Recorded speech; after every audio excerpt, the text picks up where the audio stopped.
Hi everyone, welcome back to my channel, my returning subscribers. If you're seeing me for the first time, my name is Jennifer. My friends call me Jen, so please call me Jen. I like to talk about money and everything that has to do with money.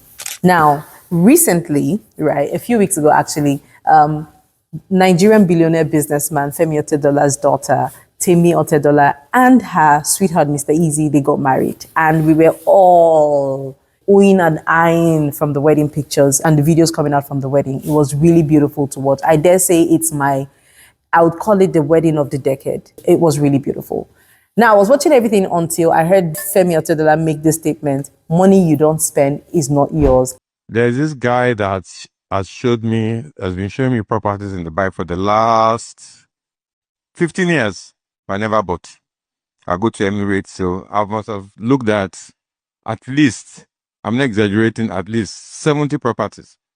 I never bought any. So I now called up the guy, went to buy, like, sightseeing. Let's see what's in the market. So we go to Dubai Hills. So we saw this beautiful house where we had the engagement. And Temi said to me, "Papa, I can have an engagement ceremony in this house.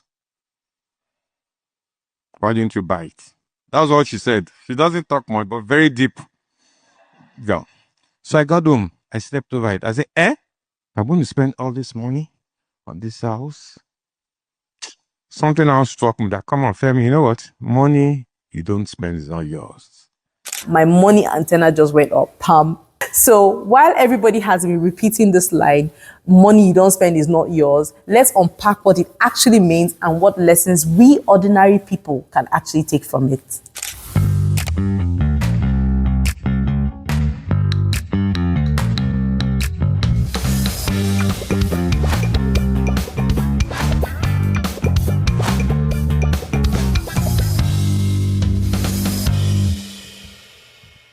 So first, for some context, Femi Otedola is one of Nigeria's wealthiest businessmen. Okay, right now, his net worth is about $1.7 billion. Yes, as of 2025, right? Now, at his daughter's wedding, I didn't see him spray cash, despite the amount of money that he has. What did he do? Properties, houses in Dubai. So that quote, money you don't spend is not yours, in my opinion, is not about reckless waste. It was made in a setting of celebration, tradition, and legacy. So what did he really mean? I promise you, he didn't mean that you should go spending all your money on things that are not important or things that don't have value. That's not what he meant. So what did he really mean, right? Money should serve a purpose. It should not sit idle. That's the first thing I saw when I heard it. Like, money should serve a purpose. The second one is life is short, right? Enjoy it. Life is for the living. In enjoying it, spending on things that matter. We didn't hear Femi Otedola buying frivolous things. He actually bought properties. The third thing is assets over cash. So spending smartly can mean turning liquid money into property or lasting value. The fourth one is don't be imprisoned by fear. So I got home. I slept over it. I said, I'm going to spend all this money on this house. I'm not saying that Mr. Otedola was afraid, but we know that he was being frugal. He had seen so many houses, about 70 to 80 houses or so, before he bought this too. Their extreme frugality can rob you of experiences. He knew that, but he still wanted to give Temi the experience that she wanted. So here's the flip side. For him, $14 million was under 1% of his net worth.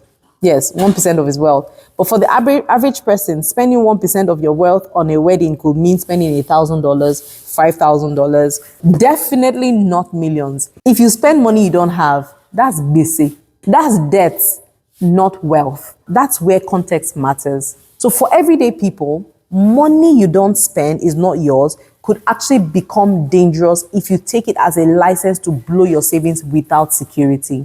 So for ordinary people like you and I, here are some real takeaways that you and I can actually use. The first thing is spend on what matters, on people, on memories, and things that last. I'll say this about Femi Otedola's wedding outfit choices. You can tell that they were really classy, they were timeless, right? I promise you, her daughter can actually wear that same wedding dress and some of the things she used for her wedding in another 25 years. Number two, convert idle savings into meaningful value, investment, education, or even life-changing experiences. And that wedding for sure was a life-changing one for all of us. Number three, balance is key. Save for emergencies, then give yourself permission to enjoy. Trust me, Mr. Otedola has a stack of cash. So buying those houses, for his as venues for his daughter's wedding. Wasn't, you know. So number 4 is define your own luxury. Your 1% is different from a billionaire's 1%. Number 5, avoid debt traps. Never spend beyond your means. Let's not forget, in many African cultures, weddings are not private events. They are community celebrations, legacy statements. So spending at that level, it actually sends a message. But for Mr. Otedola, it was still proportionate. So smart move, something we can learn from a billionaire if you're trying to build wealth. So is money you don't spend not really yours? Not really literally. The truth is, money's real value is in its use. Otedola's $14 million wedding shows us that wealth isn't just about stacking cash. It's about using it to live, to give, and to create memories. For us, the lesson is simple. Build wisely, save first, and don't be scared of spending that you never actually live. Because that really happens to a lot of people, especially people who have failed before. They just have this fear of failing, of being poor or something, and they never spend. And they never leave. They actually never leave. They just hoard their money. That's a great way to live. So the question for you is, if you have $1.7 billion, what would your 1% look like? Drop it in the comments below. Don't forget to like, subscribe, and share with someone who's been quoting Otedola all week. See you in the next one.